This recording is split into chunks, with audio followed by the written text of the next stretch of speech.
विश्व की आर्थिक स्थिति बिगड़ती जा रही थी। इसके पीछे कई कारण थे, लेकिन सबसे बड़ा कारण 1973 का तेल संकट था।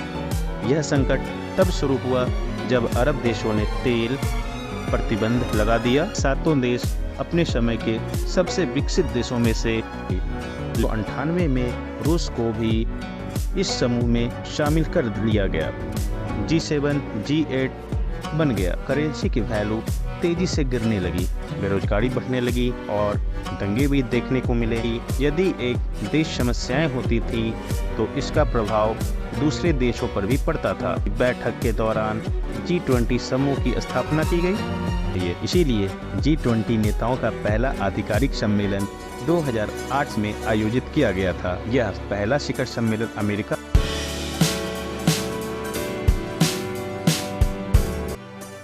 जहां इन देशों ने सामूहिक रूप से अपने बीच व्यापार बाधाओं को कम करने का निर्णय लिया था। खर्च बाधाएं कुल मिलाकर उनका लक्ष्य $4 ट्रिलियन खर्च करने का था, ताकि सभी इकोनॉमी को रिवाइव किया जा सके।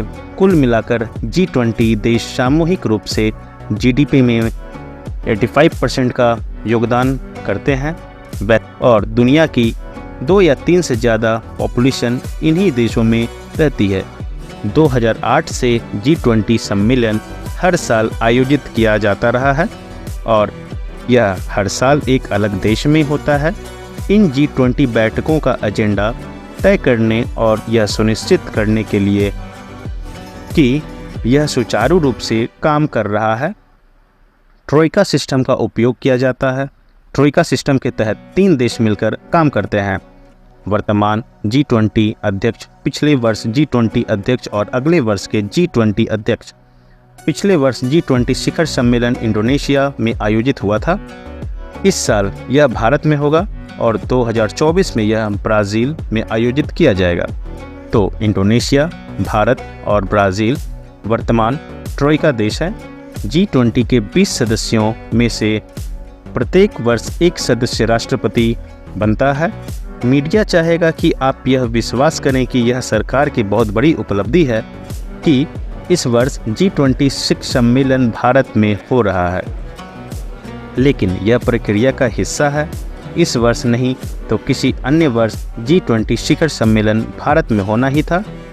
यदि आप 2008 में पहले शिखर सम्मेलन की सूची देखें तो यह 18वां G20 शिखर सम्मेलन है।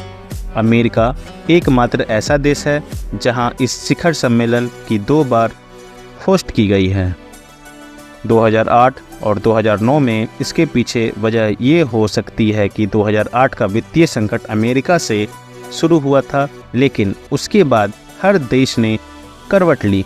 यदि आप 2009 से शुरू करते हैं तो UK, Canada, south Korea, France, 2012 में मैक्सिको, 2013 में रूस, फिर ऑस्ट्रेलिया, तुर्की, चीन, जर्मनी, अर्जेंटीना, जापान, सऊदी अरब, इटली, इंडोनेशिया और 2023 में भारत। केवल 2 G20 सदस्य ऐसे बचे हैं जहां अभी तक कोई G20 शिखर सम्मेलन आयोजित नहीं किया गया है, ब्राज़ील और साउथ अफ्रीका। और इसीलिए अगले साल यह ब्राज़ील में 2024 में और 2025 में साउथ अफ्रीका में आयोजित किया जाएगा। इसके बाद 2026 में अमेरिका के साथ यह साइकिल फिर दोहराया जाने लगेगा। अगर यही क्रम चलता रहा तो भारत में होने वाला G20 शिखर सम्मेलन 2042 के आसपास होगा। अब इन 20 देशों के अलावा कुछ अतिथि देश भी हैं G20 शिखर सम्मेलन में आमंत्रित किया गया, जैसे स्पेन को इन शिखर सम्मेलनों के लिए अस्थायी निमंत्रण है।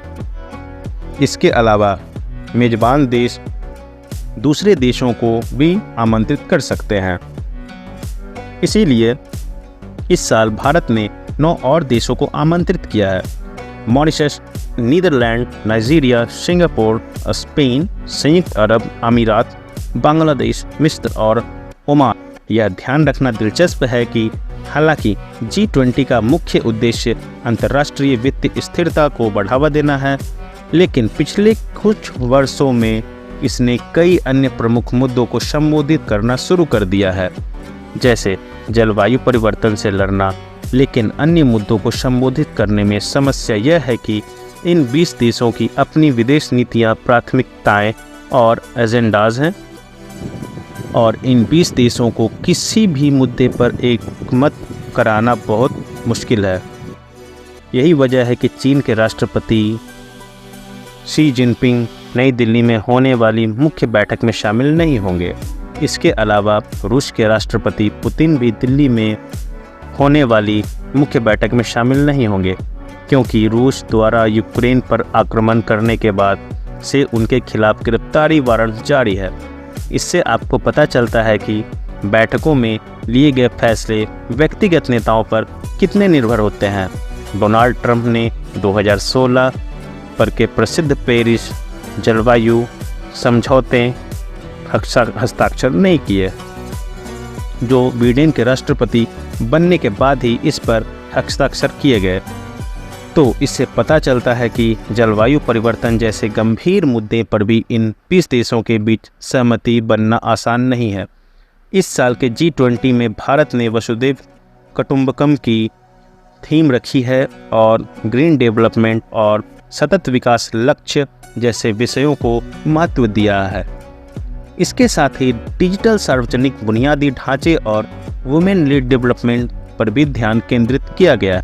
यहाँ जानने के लिए बहुत कुछ है। मुझे आशा है कि आपको G20 और G7 के बारे में अच्छी जानकारी मिल गई होगी। अगली बार फिर से कोई नई वीडियो में नई जगह पर आपसे मिलेंगे। तब तक के लिए आपका बहुत बहुत धन्यवाद।